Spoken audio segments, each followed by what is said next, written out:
Nadia, merci pour le concert, c'était cool. Merci à vous. Ça fait déjà quelques temps qu'on te voit sur les scènes Tourangelle. Ça a démarré avec Boy Lily, après il y a eu Tevani et parallèlement Krenoka. Dans les interviews, tu dis que tu fais de la pop de chambre. C'est quoi la pop de chambre ? C'est la musique qu'on crée dans sa chambre, je crois. C'est pour ça que je m'y affilie, c'est que la musique que je crée dans Krenoka, c'est une musique que je fais à la maison, quoi. À la maison, sur mon ordi, avec juste un synthé de base, voilà.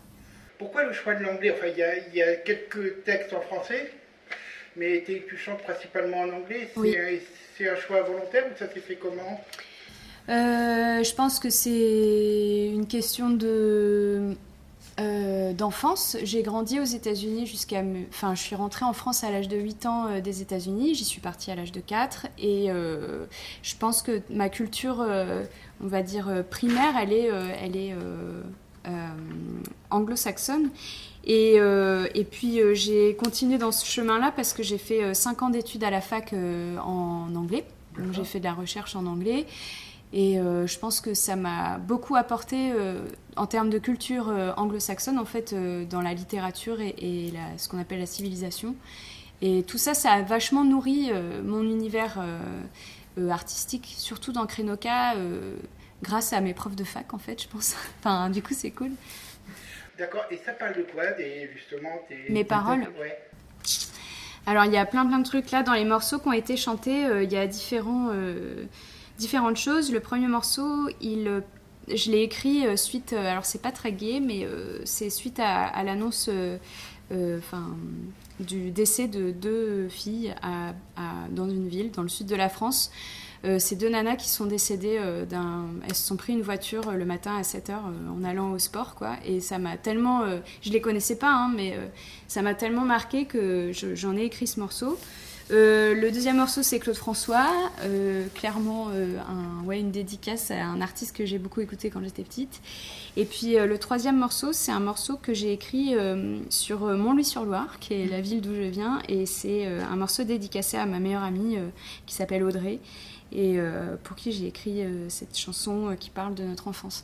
Mais c'est marrant parce que c'est pas du tout les sujets représentatifs de ce que je fais dans Krenoka de manière générale. Parce que dans Krenoka, pour juste répondre à ta question, en général, j'aborde des sujets très futuristes, c'est-à-dire que je pose toujours la question de l'humain dans le futur, dans l'absence et dans la solitude que serait une planète sans plus personne, quoi. La pop, généralement, on pense que ça survole les choses, et là, on voit plein de choses arriver derrière des textes. Les BD que tu as choisis derrière, ça veut dire plein de choses. Enfin, la pop, ça peut être politique, enfin, ça peut... Ouah, je sais pas si je suis politique, par contre, tu vois. Par contre, c'est vrai que dans mes lectures, notamment les lectures actuelles sur le féminisme, là, il y a un vrai mouvement dont je m'inspire, qui est ce mouvement de... féminisme. Mais par contre, dans Krenoka, c'est plus peut-être la condition, l'idée même de la planète, celle qui nous accueille et qui est bien sympa de nous laisser vivre dessus. Et puis, et je sais pas, mon inspiration, elle se trouve plus dans le truc rétro-futuriste, vraiment à la Blade Runner, à la du coup Philippe K. Dick. Là, ouais, j'aime bien. Ces BD-là, c'est des BD que j'aime beaucoup et qui m'inspirent encore aujourd'hui. Et c'est pas des notions actuelles, je trouve. C'est des notions de comment on voyait le futur dans les années 80, alors qu'aujourd'hui, la manière dont on voit le futur, c'est pas du tout pareil. Il y a plein de courants de pensée qui s'y accolent, en fait. Genre, je pense direct à l'écoféminisme, qui est un mouvement d'ailleurs des années 70, mais qui parle de ça, de ce vers quoi on se dirige en tant qu'humain et surtout en tant que femme. Et là, oui, c'est politique. Mais c'est pas ce que je mets dans mes morceaux. C'est plus ce qui va nourrir ma vie de tous les jours dans le reste. Il y a la musique, mais il y a l'image aussi. Je me suis amusée à regarder un peu tout ce que tu avais comme clip, et il y en a, entre les participations, le plus ancien que j'ai vu, c'était 2014 ou 2000, j'en ai vu 2016 peut-être. Krenoka, ça a été créé en 2016. Par contre, oui, en effet, pour le coup, tu as dû voir tous les clips faits en manga. Ouais, j'ai travailles beaucoup l'image quand même. Tu fais ça avec des gens, tu fais ça Alors, toi en ce moment, je le fais plus trop, mais les premières années, en tout cas, de la création du projet, comme j'ai été beaucoup inspirée par les mangas de manière générale, qui ont bien nourri ma vie et qui nourrissent ma vie encore aujourd'hui parce que j'en regarde tout le temps. Dans les mangas, en fait, j'ai pris des images qui étaient libres de droit déjà. Sinon, j'aurais pris évidemment des mangas que j'adore et j'aurais tout redécoupé, j'en aurais fait autre chose. Mais là, j'ai pris des trucs libres de droit et en général, les sujets, ça se passe dans l'espace. C'est un peu à la Gundam Wing, Evangelion, tout ça. Et ouais.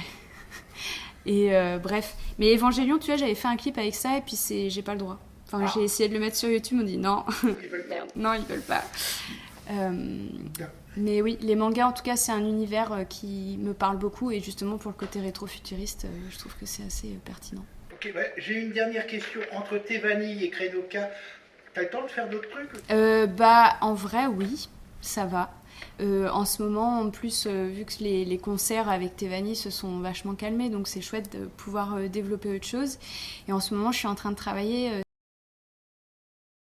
sur un projet avec une copine qui s'appelle Audrey Silva, qui est illustratrice. Et on est en train de travailler, on est aux prémices en tout cas, de l'écriture d'une bande dessinée à deux, qui sortira dans longtemps. Mais on va dire la découverte de l'univers, elle va se faire autour d'un concert dessiné qui sera à Tour des Bulles en septembre. Ça s'appellera L'Ère du Corail. Et donc j'écris l'histoire avec Audrey et je vais écrire la musique et elle fera les illustrations. Et c'est vraiment la présentation de l'univers qu'on veut ensuite développer dans la bande dessinée. J'espère. On espère aussi. Voilà. Merci, puis à bientôt. Merci.